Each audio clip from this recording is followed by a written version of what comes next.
এই ছেলে, যৌবন জীবন যে কত বিষাক্ত তোমাকে আমি কি দিয়ে বুঝাই। ছেলে যখন 4 বছরের, মা তখন চুমা খায়, আদর করে, আব্বু আব্বু। আবার ছেলে যখন 12, 14, 15 বছরের, তখন বাড়িতে আসতেই মায়ে বলে, আব্বু তোমার জন্য ভাত শোকেজে সাজিয়ে রেখেছি। তখন ছেলে বলে, খাবো না। না আব্বু খাও খাও। না আমি খাবো না, এই তরকারিতে ভাত খাও। আব্বু খাও খাও খাও। এবার ছেলে যখন বয়স 20, 24 হয়েছে, তখন মায়ে বলছে, কি করে খাবো, কি করে খাবো, বসে আছে বসে আছে তো দাঁত ভেঙে দিবে। আরে ব্যাপারটা কি? 4 বছরে মা কি করছিলেন? চুমা খায়। 15 বছর, 20 বছর মা এরকম বলছে।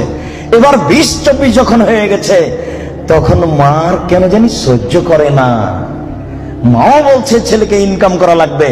মাই যদি বলে যে তোর দাঁত ভেঙে দেবো, তাহলে বউ কি বলবে? তখন ছেলেটা বুঝেছে, ও ইনকাম করাই লাগবে, গার্মেন্টসে হলেও, জেনার কারখানা। ওহো, টাকা ইনকাম করাই লাগবে যে কোনো মূল্যে, সে যেখানে হোক না কেন।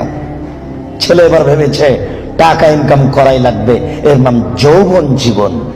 লাইক কমেন্ট চাই না, ভালো লাগলে দিন প্রচারের স্বার্থে শেয়ার করবেন, সাবস্ক্রাইব করে পাশে থাকার চেষ্টা করবেন।